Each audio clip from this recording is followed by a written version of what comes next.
ஹரே கிருஷ்ணா. பொதுவான கேள்விகள் சொல்லுங்க மாதாஜி, உங்க கேள்விகளை சொல்லுங்க, நம்ம பதில் சொல்லலாம். நிறைய பேர் முதல்ல நீங்க ஃபர்ஸ்ட் எங்களுக்கு கிளாஸ் கொடுக்கும்போது நாமபுரத்தை பத்தி சொன்னீங்க, ரொம்ப நல்லா இருந்துச்சு. நிறைய கேட்காத பக்தர்கள் நிறைய பேர் இருக்காங்கல்ல, அதை பத்தி மறுபடியும் சொன்னீங்க. பக்தர்கள் இங்கு நாம அபராதம் பற்றி கேக்குறாங்க. நீங்க அதை நிறுத்திருங்க, எக்கோ ஆகுது உள்ள. நாம ஜபம் தான் நம்முடைய பக்தர்களுக்கு மிக மிக முக்கியமான விஷயம். இதை நம்ம சரியா செஞ்சோம்னா நமக்கு பக்தியில முன்னேற்றம் வரும், நம்மளுடைய மனம் கட்டுப்படும்.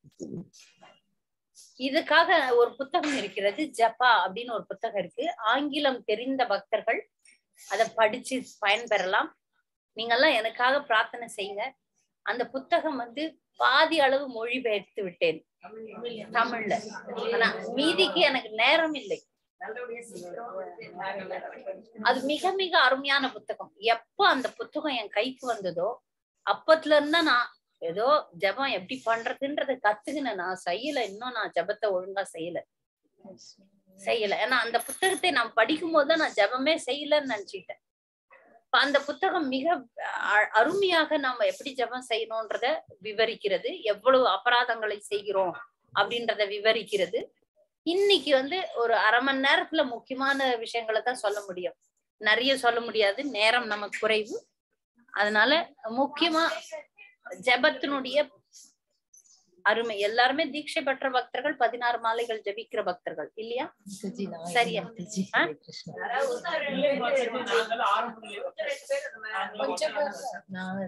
ஒரு மாலையாவது ஜபம் பண்றீங்களா? 16 பண்றீங்களா? அப்ப சரி, அப்ப நான் உண்டுதான். இதுதான் அப்ப நான் உண்டு. ஜபம் தான் நம்முடைய வாழ்க்கையில மிக மிக முக்கியமான விஷயம். ஒரு நாள்ல நம்ம சாப்பிடுறோம், தூங்குறோம், பேசுறோம், வேலைக்கு போறோம், வீட்டுல சமைக்கிறோம், பல்வேறு செயல்களை செய்யறோமா? 24 மணி நேரத்துல பல்வேறு செயல்களை செய்யறோம். அந்த செயல்கள்ல மிக முக்கியமான விஷயம் எதுன்னு பார்த்தோம்னா அந்த நாம ஜபம் தான். அப்ப நாளைக்கு, இப்ப இன்னைக்கு தூங்குறீங்கன்னா நாளைக்கு நீங்க எப்ப ஜபம் பண்ண போறீங்க அப்படின்ற திட்டத்தை இன்னைக்கே பண்ணிடணும். இந்த 2 மணி நேரம் நீங்க அசங்கவே கூடாது. ஒரு மனம் அலைபாயம்தான், மனசை கட்டுப்படுத்துறது ஒரு தனி வேலை. அதுக்கு நான் ஆனா அட்லீஸ்ட் வெளிப்புறமாக நான் வெளி சூழ்நிலைகளால நான் பாதிக்கப்படாமல் இருக்க வேண்டும்ன்றத நீங்க முதல்ல கவனிச்சுக்கணும். அதுக்கு ஒரே வழி அது சொல்லப்படுது. நீங்க எப்போ வேணா ஜபம் பண்ணலாம், எங்க வேணா ஜபம் பண்ணலாம் அப்படின்னு சொல்லப்படுது. ஆனா நீங்க காலை நேரம் சீக்கிரமா எழுந்து ஜபத்தை முதல்ல முடிச்சுட்டு அப்புறமா நீங்க மற்ற வேலைகள்ல போறதுதான் உத்தமம். காலையில சீக்கிரம் எழுந்துக்கிற பழக்கத்தை எல்லா பக்தர்களும் ஏற்படுத்தி கொள்ள வேண்டும். நீங்க வேற எந்த காரியத்தை செய்றீங்களோ செய்யலையோ காலையில ஜபத்தை முடிக்கணும்னு சொல்றது கூட தவறு. முடிச்சுட்டு தூக்கி வச்சிடறான்ல, நாள் முழுக்க அவனை ஜபிக்க வேண்டும் விருப்பமா. ஏன்னா இதனுடைய பலன் நமக்கு எல்லாருக்கும் தெரியுமே. குலம் தரும் செல்வம் தந்திடும் அடியார் படுதுயராயின எல்லாம் நிலந்தரம் செய்யும் நீல் விசுபருளும் அருளோடு பெருநிலம் அளிக்கும் வளந்தரும் மற்றும் தந்திடும் பெற்ற தாயினும் ஆயின செய்யும் நலம் தரும் சொல்லை நான் கண்டு கொண்டேன் நாராயணா என்னும் நாமம். நாமத்துக்கு அவ்வளவு மகிமை இருக்கு. நீங்க எதை கேட்டாலும் தரும். எல்லா பிரச்சனைகளுக்கும் தீர்வு. கலியுகத்துல ஹரேர் நாம ஏவ கேவலம். கலோ நாஸ்தேவ நாஸ்தேவ நாஸ்தேவ நாஸ்தேவ கதிர் அந்யதா.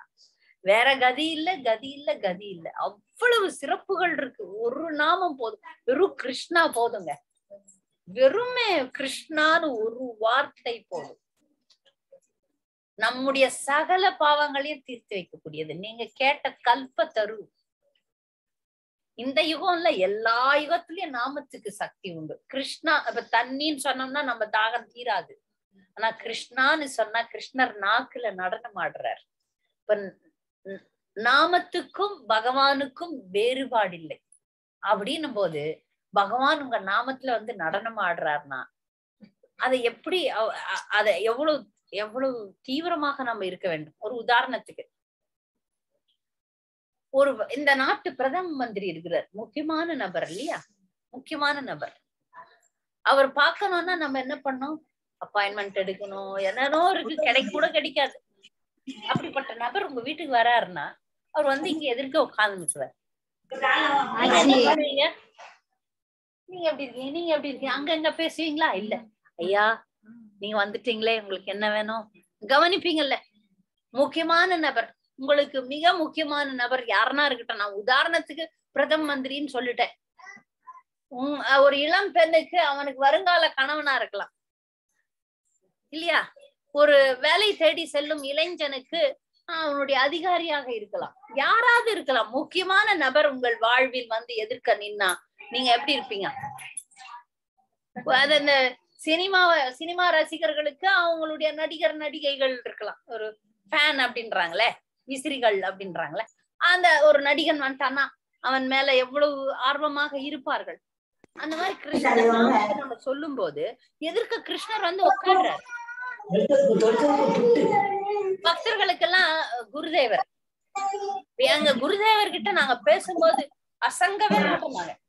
அவ்வளவுதான். அப்படியே அது என்ன ஆகும்னா மூளை கூட அவரு பதில் ஏதாவது கேட்பாரு, வாயிலே வார்த்தை வராது. இதெல்லாம் அனுபவிச்சிருக்கீங்க இல்ல? குருதேவர் உன் பேர் நாமான்னு கேட்டா எனக்கு தெரியும், சொல்ல வராது. எனக்கு ஆங்கிலம் அழகா படிக்க பேச தெரியும், என்னுடைய குருதேவர் முன்னாடி ஆங்கிலம் வரவே வராது. அந்த அளவுக்கு அவர் மேல கவனமா நம்ம இருக்கும்போது நம்ம என்ன பேசுறதுன்னே தெரியாம அப்படி இருப்போம், அது கவனம். அதே போல ஒரு உணர்வு நமக்கு ஜபம் பண்ணும்போது வரணும்.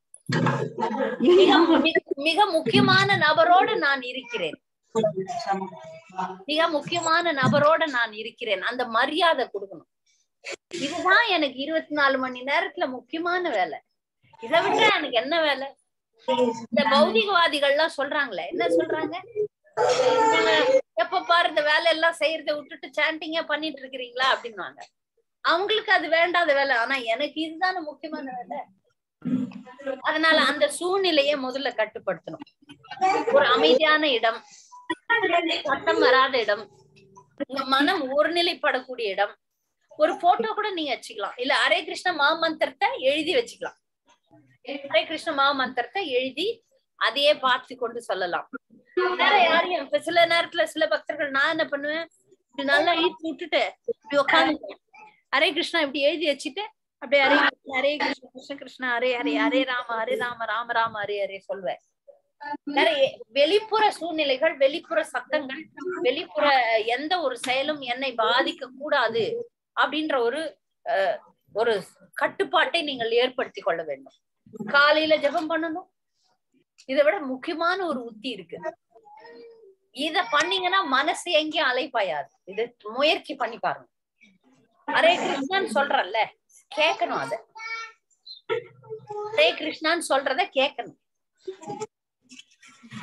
கண்டிப்பாக அத நீங்க சொல்றத அப்படியே காதுல வாங்கணும். அப்படி வாங்கும் போது மனசு வந்து வேங்க போவாது. ஆனால் ஹரே கிருஷ்ண கிருஷ்ண கிருஷ்ண ஹரே ஹரே ஹரே ராம ராம ராம ஹரே ஹரே வாய் சொல்லுது, மனசு சொல்றத நம்ம காது கேக்குது. மனசு வந்து என்ன பண்ணும், வேற திட்டங்களை போட ஆரம்பிச்சிடும். ஹரே கிருஷ்ண வாய் பாட்டுன இது ஒரு செயல் மாதிரி நடக்குது, அனிச்சையா நடக்குது. மனசுல வந்து நான் கோயம்புத்தூர் போகணுமே, நான் வந்து பக்தர்களை பார்க்கணுமே, சந்திக்கணுமே, 7வது காண்டம் நடத்தணுமே. அப்போ மனசுக்கு நம்ம டக்கு அந்த மனசை வந்து அப்படி கட்டுப்படுத்த தெரியணும். அது நீங்க எப்படின்னா செய்யலாம். அந்த எண்ணத்தை நீங்க அழுத்தலாம், அந்த எண்ணத்தை வளர விடக்கூடாது. ஏதாவது ஒரு எண்ணம் வந்து அது கிளை எண்ணங்கள் வளர ஆரம்பிச்சிடும். பாப்பீங்க, ஜபம் பண்ணும் போது அங்க ஒரு காக்காவை பாத்துட்டீங்கன்னா, ஒரு கருப்பு காக்கான்னா அந்த காக்கைக்குரிய எண்ணங்கள் அடுத்த எண்ணம் தொடர் எண்ணங்களாக வரும். அது அங்கேயே நிறுத்தணும். ஓகே, காக்கா இருக்கு, ஓகே அப்படி சொல்லிட்டு நான் சேன் பண்ணும். அப்படி எதோ நிச்சலத்தி மனச்சஞ்சலம் அஸ்திரம். எங்கெல்லாம் மனசு போதோ அங்கெல்லாம் மனசை பிடிச்சு இழுக்க வேண்டும். அதுக்கு ஒரு முக்கியமான தகவல் வந்து சொல்றத காதுல கேட்கணும். அப்புறம் நான் 16 மாலைகளும் கவனத்தோட ஜெபிக்கிறேன் அப்படின்னு மனசு சொன்ன மாத்திரத்துல மனசுக்கு ஆட்டம் போட ஆரம்பிச்சோம். 16 மாலைகளை ஜபம் பண்ணவே விடாது. 10 வருஷத்துக்கு முன்னாடி யாரோ என்னவோ சொல்லியிருப்பாங்க.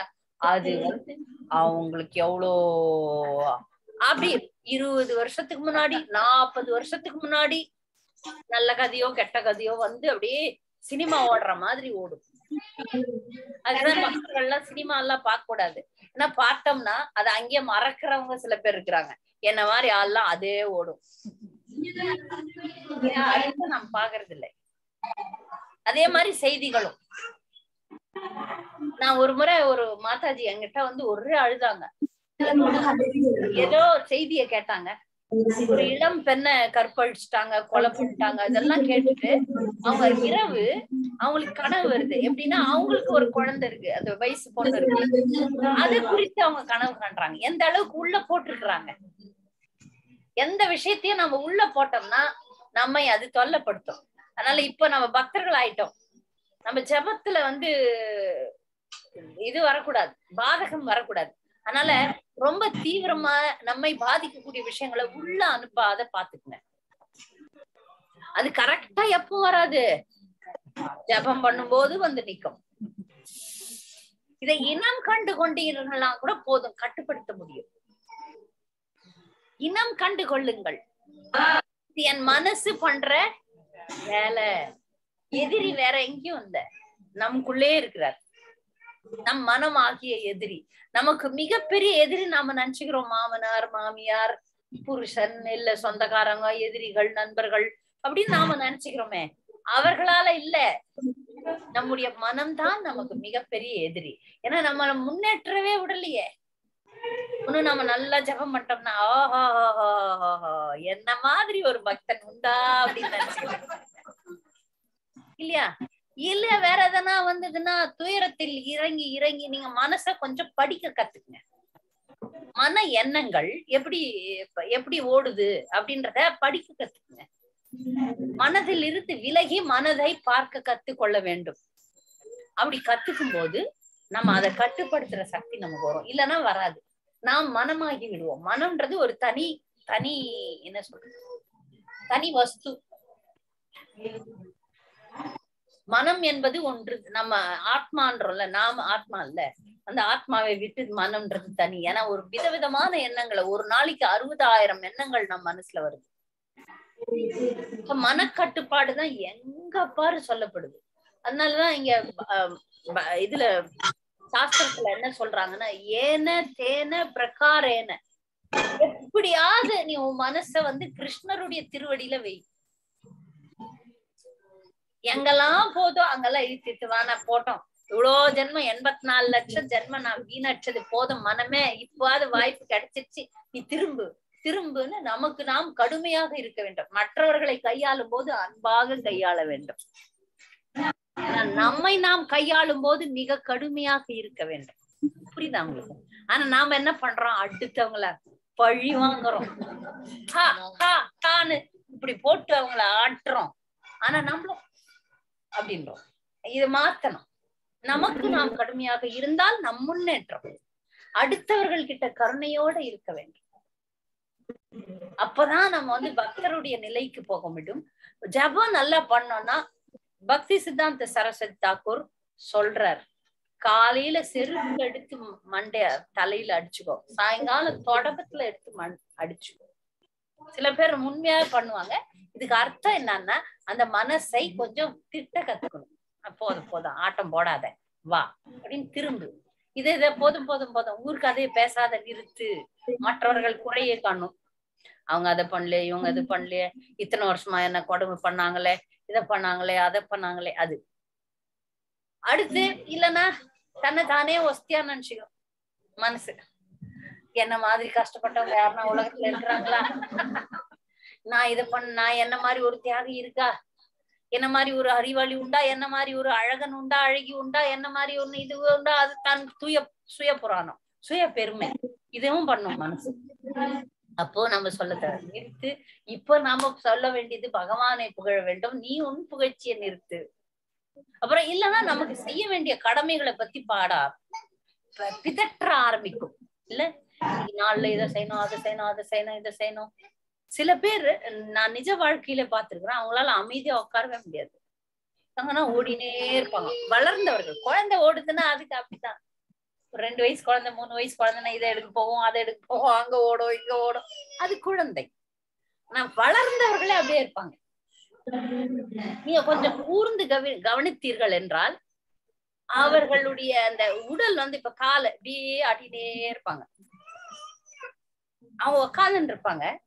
அது காரணம் என்னன்னா மனசு அங்க அமைதியா இல்லைன்னு அர்த்தம். நீங்க பாத்தீங்கன்னா தெரியும், இந்த 2 காலம் எப்படி இப்படி இப்படி இப்படி ஆட்டுவாங்க. அப்பதான் என்ன அர்த்தம், அவங்க மனசுல ஏதோ பதற்றம் இருக்கிறது. ஜபம் பண்ணோம் அந்த பதற்றம் எல்லாம் இருக்காது. என்னால ஆரம்பத்துல ஒரு மாலை பண்ணவே முடியாதுங்க. எடுத்து பார்ப்பேன், எடுத்து பார்ப்பேன். ஆனால் இப்ப 64 மாலைகள் கூட ஜபிக்க முடியுது ஏகாதசியில. பழக்கம்தான். கிருஷ்ணர் பகவத்கீதையில சொல்ற மாதிரி பயிற்சி, வைராக்கியம் ரெண்டுத்தையும் பயிற்சி, வைராக்கியம் சொல்றத கேட்கணும். கேட்கும் போது மனக்கட்டுப்பாடு வரும். நான் கிருஷ்ணர் எனக்கு முக்கியமானவர், அவரை நான் இந்த பிறவிலேயே அடையணும், அதுக்குதான் ஜபம். அந்த சீரியஸ்னஸ கொண்டாடணும்.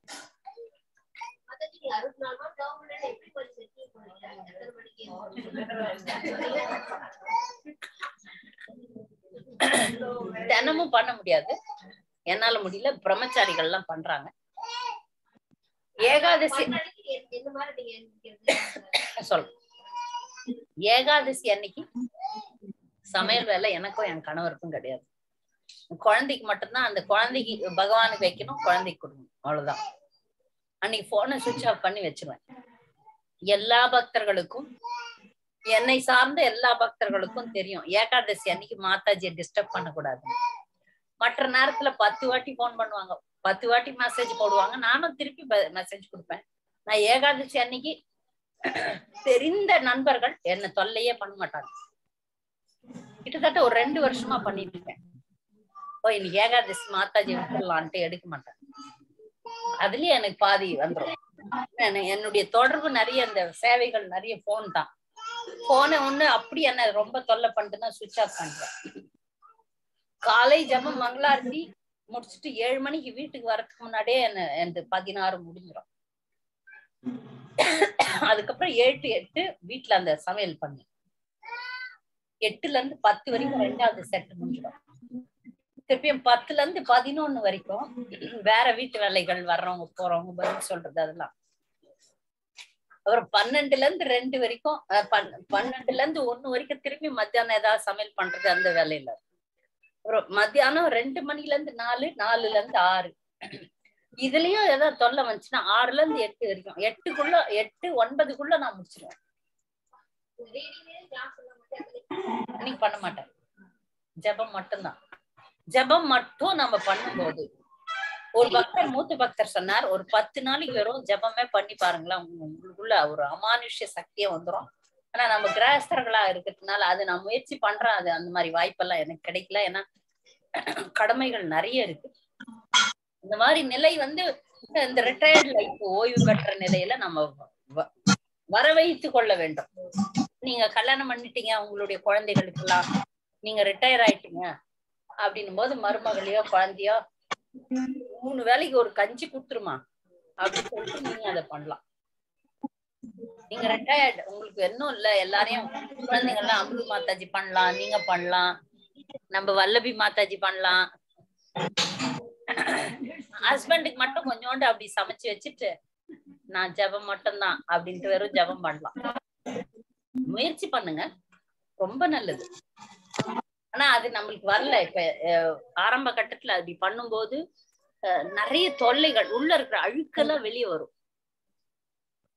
சில நேரத்துல நம்ம அதாவது தவறான எண்ணங்கள் தவறா கூட நடக்க முடியும். கோபம் கூட சில நேரத்துல 64 மாலை பண்ணி கூட நான் பாத்திருக்கேன். என் குழந்தை மேல அப்படியே கடிப்பேன். நான் விரதம் இருக்கிறேன், ஜெபம் பண்றேன். அப்ப நான் நினைச்சுக்கிறேன், அவங்க உள்ள இருக்கிறது அழுக்குதான், நல்லா அழுக்கு வருது. ஆப்பிள புழிஞ்சிங்கன்னா ஜூஸ் வரும். என் இதயத்துல இவ்வளவு அழுக்கு அதான் அது கோபமா வெளியே வருதுன்றத புரிஞ்சுப்பேன். நிறைய விஷயங்கள் தெரியும், உள்ள இருக்கிற அழுக்குகள் வெளியே வரும். அந்த எண்ணங்களும் அழுக்கான எண்ணங்களாக இருக்கும். வர வர வர தூய்மை பெறுவோம். அதனால நிறைய ஜெபம் பண்ற வாய்ப்பு. உதாரணத்துக்கு நம்ம திருப்பதி போறாங்கன்னு வச்சுங்க, திருப்பதிக்கு 3 மணி நேரம் லைன்ல நிக்கணும்னா என்ன பண்ணோம்? ஜம்முன்னு எனக்கு அது பேரானந்தமா எடுத்துப்பேன் ஜபத்தை. யாரும் அங்கே பார்க்க மாட்டேன் ஜபமே. சில பேர் கதை பேசுவாங்க, அது பண்ணுவாங்க, இது டிஸ்ட்ராக்ட் ஆகும். நமக்கு இது ஒரு அருமையான வாய்ப்பு. அதுவும் அந்த டாம்ல வந்து கிடைக்கும். பெரும்பாலும் பிருந்தாவனம், ஜெகநாத் பூரி, இப்ப நாங்க இருக்கிறது மாயாப்பூர், அதனால வாய்ப்பு பகவான் கொடுக்குறார். ஏன்னா அந்த தீர்த்த யாத்திரை போகும்போது உங்களுக்கு சமைக்கிற வேலை இருக்காது, அது மற்ற வேலைகளும் இருக்காது. காய்கறி வாங்கணும், அங்க போகணும், இங்க போகணும், அந்த வேலைகள்லாம் எல்லாமே அதுக்குன்னே பிரத்யேகமா போறீங்க. அதுக்குன்னு பிரத்யேகமா போகும்போது இத சுத்தி பாக்குறது நல்லது, தரிசனங்கள் பண்றது நல்லதுதான். ஆனா ஒரு நாளாவது நீங்க உட்காந்து முழுக்க நான் ஜபம் மட்டும் பண்றேன் அப்படின்னு ஒரு சங்கல்பம் எடுத்துன்னு பண்ணீங்கன்னா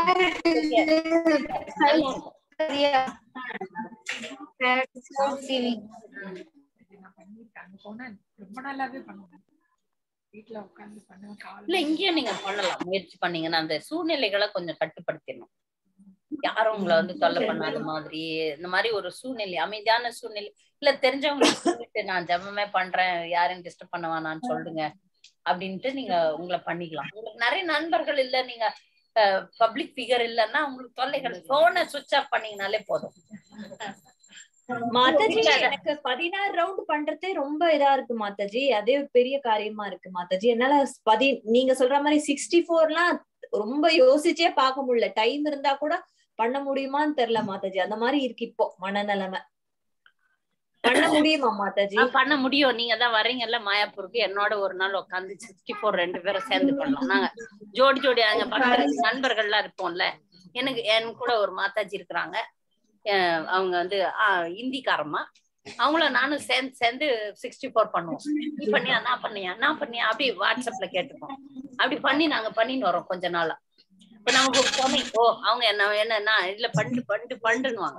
முடியாது சில நேரத்துல 48 இந்த ஏகாதசி 48 முடியல வச்சுட்டேன்.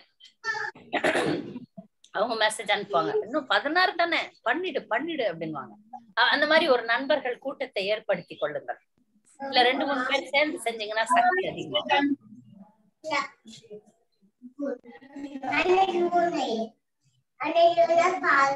சரியா? யாரோ குழந்தை பேசுறாங்க. சரிதான் மாதாஜி. வேற ஏதாவது கேள்விகள்? முடிச்சிடலாமா? ஒரே ஒரு கேள்வி. இறந்துட்டாங்க அப்படின்னு சொன்னா அவங்களுக்கு எல்லாம் ஈம கடன் எல்லாம் செஞ்சு முடிச்சிட்டாங்க. திருப்பி நாம வந்து அந்த வருஷம் அதெல்லாம் கொடுக்கறது இல்லை. அப்ப அவங்க இறந்த உடனே அவங்களுடைய ஆத்மா போய் சேர்ந்துச்சுன்னு சொல்றாங்க. அப்புறம் திருப்பி எதிர்த்து அவங்க வந்து அந்த ஆத்மா வந்து வேறொரு பிறவியோ ஏதாவது ஒரு பிறவி எடுத்துச்சுன்னு வச்சுக்கோங்க. அப்ப நம்ம எதுக்கு மாதாஜி அவங்கள திருப்பி நாம அவங்க கும்பிடணும்? அவங்கள நம்ம கும்பிடல, அவங்களுக்கு நம்ம வந்து பிரசாதம் கொடுக்குறோம். அவங்க வேற பிறவி எடுத்துட்டாங்க. அவங்க அந்த பிறவில அவங்களுக்கு அது நன்மை தரும், அவங்களுடைய பாவங்களை குறைக்கும். அவங்க எங்க இருந்தாலும் அவங்களுக்கு நன்மை தரும் நீங்க செய்யற செயல். முடியல. இப்போ ஒரு தந்தை இருக்கிறார், ஒரு மகன் இருக்கிறான். அந்த தந்தை வேற எங்கதான் போய் கஷ்டப்படலாம், அந்த கஷ்டங்கள் குறையும் இதெல்லாம் பண்ணும்போது. அது பக்தி ரீதியா பண்ணா இன்னும் அமோகமாக இருக்கும். இவங்க பண்றதெல்லாம் சமய சடங்கு, சிரார்த்தம் கொடுக்குறாங்க, தெவிஷம் கொடுக்குறோம், அமாவாசை தர்ப்பணம் பண்றது, இதெல்லாம் வந்து புண்ணியத்தை கொடுக்கும். நாம பண்றது பக்தி புண்ணியத்தை கொடுக்கும், அமோகமான விளைவுகளை கொடுக்கும். நாம என்ன பண்ணணும்னா இஸ்கான் முறைப்படி, நம்முடைய கௌடிய சம்பிரதாய முறைப்படி பக்தர்களை கூப்பிடணும், கீர்த்தனம் வைக்கணும், அந்த இறந்தவர்களுடைய போட்டோ வச்சு இங்க சாமிக்கு நைவேத்தியம் பண்ண பிரசாதத்தை வைக்கணும். இதெல்லாம் பண்ணும்போது அமோகமான பலன்களை அவர் அடைவார். நமக்கும் அந்த திருப்தி வரும். நமக்கு நன்மை செய்தவர்கள், நம்முடைய மூத்தோர்கள், நம்ம பெத்தவங்களா இருக்கலாம், இல்ல நம்முடைய கணவராக இருக்கலாம், யாரோ நமக்கு நன்மை செய்ததுக்கு நன்றி செலுத்துகிறோம். நம்முடைய நெருங்கிய உறவினர் அவங்களுக்காக நம்ம பிரார்த்தனை பண்ணும்போது அவர்களுக்கு அங்க பலன் அளிக்கும். அன்றைய நாள்ல பூஜை ரூம்ல வைக்கிறது இல்ல, வச்சு அவங்களுக்கு அந்த பிரசாதம் கொடுக்கணும். ஓகே ஓகே, அவங்க எங்க இருந்தாலும் அவங்களுக்கு அது பலன் அளிக்கும். அதுக்குதான் இதெல்லாம் சொல்லப்பட்டிருக்கு. அவர் தவத்திரு ஜெயபதாக மகாராஜர் புகழை பாட எனக்கு தகுதியே இல்லை. மிக மிக கருணை வாய்ந்த நடமாடும் தெய்வம்னு சொல்லிக்கலாம். அவ்வளவு ஒரு கருணைய நான் எந்த ஒரு பக்தர்கிட்டயும் பார்த்ததில்லை. அனைவரையும் பகவான் கிட்ட கொண்டு போனோம் அப்படின்னு சொல்லி இருக்கக்கூடிய ஒரு தீவிரவாத பக்தர். எல்லாருமேலயும் பாரபட்சம்ன்றதை அவர் காட்டினதே கிடையாது, நான் பார்த்ததே கிடையாது. எப்படியாவது எல்லாரையும் எப்படியாவது பக்தி தொண்டு கொண்டாந்துடணும் அப்படின்ற ஒரு கருத்துடையவர். அவருடைய சங்கம் எனக்கு எப்படி கிடைச்சதுன்னா, 5 வருடம் அவருடைய அலுவலகத்துல ஏற்பாடுகள் செய்யக்கூடிய ஒரு வாய்ப்பு எனக்கு கொடுத்தாங்க. அப்ப நான் அவரை சந்திக்க போவோம், அந்த அலுவலக பக்தர்களோட சேர்ந்து சந்திப்போம். அவர் கருணையா கேட்பார், யாருக்கெல்லாம் நீங்க திருமணம் அப்ளை பண்ணாலே உடனே அவங்களுக்கு அவங்களுக்கு உதவி பண்ணியே ஆகணும் அப்படின்னு சொல்லுவார். யாருக்கு காசு சார்ஜ் பண்றதே கிடையாது. திருமண தகவல்னாலே முதல்ல காசு கட்டினாதான் அவங்க ரிஜிஸ்டர் பண்ணுவாங்க. அவருடைய அலுவலகத்துல காசு கட்ட தேவையில்லைன்னு சொல்லிட்டாரு. முதல்ல காசு யாருக்கிட்டே வாங்கக்கூடாதுன்னு சொல்லுவார். எப்போ அவரை சந்திச்சாலும் பிரசாதம் இல்லாம வெளியே போக மாட்டோம். எதான் நல்ல ஒஸ்தி பிரசாதம் கொடுப்பாரு. எல்லா அலுவலக பக்தர்களுக்கும் வருஷத்துல 2 முறை கிஃப்ட் கொடுப்பாரு. நீங்க எந்த கிஃப்ட், நான் முதல்ல துணி தான் வாங்கிக்க சொல்வார். இல்ல என்ன, நான் புத்தகம் வாங்கி அவருடைய சைன் வாங்கிக்குவேன். அவரை பொறுத்த வரைக்கும் எவ்வளவு முடியுமோ அவ்வளவு புத்தக விநியோகம் செய்ய வேண்டும், பிரச்சாரம் செய்ய வேண்டும், பக்தர்களை கவனித்துக் கொள்ள வேண்டும். எல்லாருமே கருணையோட பாப்பார். எத்தனை முறை எவ்வளோ தப்பு பண்ணிட்டு வந்தாலும் மன்னிக்கிறார், பொறுமையா தாங்குறார். பொறுமை, அவ்வளவு பொறுமை. இன்னைக்கு அவர் உடம்பு சரியில்லாம இருக்கிறதுக்கு காரணம் பக்தர்கள் செய்யும் தவறுகள்ன்றத நம்ம உணரணும். அவர் வந்தப்ப முதலாக இஸ்கானுக்கு வந்தப்ப ஸ்ரீல பிரபுபாதர் அவரை நீ மிக பிரசித்த, அவருடைய சக்தி அவருக்கு தெரிஞ்சது, இவர் ஒரு ஸ்பெஷல், அவர் சிறப்பு வாய்ந்தவர்னு. அதனாலதான் அவருக்கு ஜெயா பதாகன்னு பெயர் கொடுத்தார். ஜெயா பதாகன்னா எப்போதும் வெற்றி, வெற்றி கொடி, வெற்றி கொடி. அவருக்கு வெற்றி தான். இன்னைக்கு மாயாப்பூர்ல இவ்வளவு அருமையான விஷயங்கள் நடக்குதுன்னா அதுக்கு காரணம் அவர் தான். நான் அந்த காலத்துல இவ்வளவு கொசு கடிக்கும், எலிகள் இருக்கும், கொள்ளையர்கள் இருந்தாங்க. எல்லா துன்பங்களையும் தாங்கி அப்பெல்லாம் ஓடி ஓடி ஓடி ஓடி உழைப்பார். அவர் தூங்குறதுக்கே நேரம் இருக்காது. பிரச்சாரம், மாயாப்பூர் டெவலப்மெண்ட் அதெல்லாம் பண்ணுவார். முக்கியமா சில இந்த நவதீபத்திலேயே நிறைய இடங்கள் வெளி வரல. இந்த திருவிளையாடல் நடந்த இடங்கள், நிறைய இடங்கள்ல நிறைய பக்தர்கள் சம்பந்தப்பட்ட இடங்கள்லாம் போய் கண்டுபிடிச்சு அந்த இடங்கள்ல இஸ்கான் கோயிலை நிறுவி அதை டெவலப் பண்றார். பரிக்கிரமா இத்தனை வருஷமா மாயாப்பூர்ல நடக்கிறதுக்கு காரணம் அவர்தான். ஒவ்வொரு எத்தனை பக்தர்கள் வந்தாலும் அத்தனை பேரும் அவர் ஞாபகம் வச்சுப்பார். ஏதாவது பக்தர்கள் போய் எனக்கு இந்த பிரச்சனை அப்படின்னும் போது உடனே அங்க இருக்கிற அதிகாரிகளை சொல்லி அதை தீர்த்து வைங்க, அவங்களுக்கு ஏதாவது ஒரு வழி பண்ணுங்க அப்படின்னு சொல்லிட்டு வழி பண்ணி கொடுத்துருவாரு. வழி பண்ணி உடனே அவங்கள சரி பண்ணிடுவார். அந்த பிரச்சனைக்கு என்ன பண்ணலாம் அப்படின்ட்டு அதுக்குதான் ஒரு டிபார்ட்மெண்டே வச்சுட்டாரு. இப்ப பக்தர்களை நல்லா கவனிக்கணும்னு சொல்லிட்டு அவங்களுக்கு டைம் நீங்க ஒரு மெயில் எழுதினீங்கன்னா உடனே பதில் வந்துடும். சரி, ஒரு பிரச்சனைன்னு நீங்க போட்டீங்கன்னா அது அவர் நேரடியாக இல்லைனாலும் அவர் கீழே இருக்கிற பக்தர்களை கொண்டு அதை தீர்த்து வச்சிருக்கோன்னு உடனே சொல்லிட்டு தீர்த்து வச்சிங்களான்னு விசாரிப்பார். ஒரு குழு இருக்கு, அந்த குழு அதை முடிச்சுச்சான்னு கேட்பார். அவருடைய அந்த மொழிபெயர்ப்பு குழுலையும் நான் இருந்தேன். தமிழ் அவருடைய வாசகங்கள்லாம் வரும், வாட்ஸ்அப்ல அனுப்புறாங்க பாருங்க. ஜெயபதாகம் சுவாமி லண்டன்ல உரையாற்றினார் 1900 அப்படி சொல்லிட்டு இயர்லாம் போட்டு வரும் பாருங்க. அதுலயும் என்ன தமிழ் மொழிபெயர்ப்பாளரா இருந்தேன். அந்த வாட்ஸ்அப்ல சின்ன சின்ன துணுக்கு செய்திகள்ல என்ன போட்டிருந்தாங்க. போட்டு அது தமிழ் மிக மிக கவனமாக தன்னுடைய சிஷ்யர்கள் மேல கருணை வாய்ந்த ஒரு மகாத்மாவை நான் நேரில் காணக்கூடிய மிக உயர்ந்த மனிதர், மிக உயர்ந்த மனிதர். எல்லாத்துலயும் அப்படி கோவம்லாம் கோவமே வராது. மிகவும் நிதானமாக யோசனை பண்ணி ஒரு முடிவு எடுக்கணும்னா அது ஒரு தெளிவான முடிவாக, சிறப்பான முடிவாக இருக்கும். அவருடைய கருணை தான் மாயாப்பர் ஓடுது. அவருக்கு நீண்ட ஆயுள் வேணும், நல்ல தேக ஆரோக்கியம் வேணும். நம்ம எல்லாரும் பிரார்த்தனை செய்வோம். அவருடைய தேக ஆரோக்கியம் நல்லா இருக்கணும்னா நாம எல்லாம் நல்ல பக்தி பண்ணாதான். நாம் செய்யும் அபராதங்கள் தான் நம்முடைய குருதேவரை பாதிக்கிறது. அவர் எல்லா உன்னத நிலையை அடைஞ்சிட்டாரு அவர்.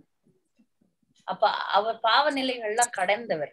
பாவநிலைகளை கடந்த ஒரு ஆன்மீக குருக்கு ஏன் உடல் நோய் நமக்கெல்லாம் நோய் வருதுன்னா நம்ம கர்மவினை. அவர் கர்மவினைகள்லாம் கடந்து ஆச்சு. அப்ப ஏன் வருதுன்னா அவருடைய சிஷ்யர்கள் செய்யும் தவறுகள் அவரை பாதிக்கின்றது. அதனால சிஷ்யர்களாகிய நாம் மிக கவனமாக இருக்க வேண்டும். சரி பரவாயில்ல, இன்னைக்கு போய் நான் ஹோட்டல்ல சாப்பிட்டுறேன், சரி பரவாயில்ல நான் போய் இன்னைக்கு சினிமா பாக்குறேன், இந்த மாதிரி நம்ம நிறைய அபராதங்களை செய்கிறோம், பக்தியை விட்டு விலகுகிறோம். அதெல்லாம் அவரை பாதிக்கும். அதனால நம்ம பக்தி தொண்டை ஒழுங்கா செஞ்சோம்னாலே அவருடைய ஆரோக்கியம் நல்லா இருக்கும். அதுக்காக நம்ம ஹரே கிருஷ்ணா மாதாஜி. திருப்பதியில பார்த்தோம் மாதாஜி பிரபுவ. அதான் ஏன் பிரபு இவ்வளவுதான் இருக்காங்களே, வீல் சேர்ல தள்ளிக்கிட்டே வந்தாங்க. ரொம்ப இதா நோய்வாய்ப்பட்டு இருக்காங்களா மாதாஜி? அதான் எல்லா தீட்சை வாங்கினவங்களும் அப்படி பண்றதுனால அவங்கள பாதிக்குது. மகாராஜர் மகாராஜர் சொல்லணும். சன்னியாசிகளை ஆன்மீக குருவை மகாராஜர்னு சொல்றோம். மகாராஜர் இந்த நாட்டு மன்னன் கிடையாது, மிக உயர்ந்த நிலையில இருக்கிறவங்கள மகாராஜர்னு சொல்றோம். அவர் நமக்கு குருவாக இருக்கிறதுனால குரு மகாராஜர் அப்படின்னு சொல்றோம். பிரபுன்றது வந்து இந்த சாதாரண பக்தர்களை பிரபுனா எஜமானர், குரு மகாராஜர்னா உயர்ந்த நிலையில் இருக்கக்கூடிய ஆன்மீக குரு. சரி மாதாஜி குருதேவன் கூட சொல்றாங்களே, அதுவும் சரியா மாதாஜி? குருதேவ் சரிதான், ஆனா குரு மகாராஜர் தான் நம்ம கௌடிய சம்பிரதாய வழக்கம். ஓ, குரு மகாராஜர் தான் நம்ம சொல்றது.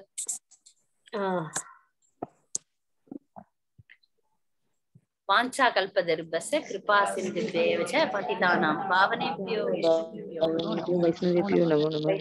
நன்றி மாதாஜி. ஹரே கிருஷ்ணா.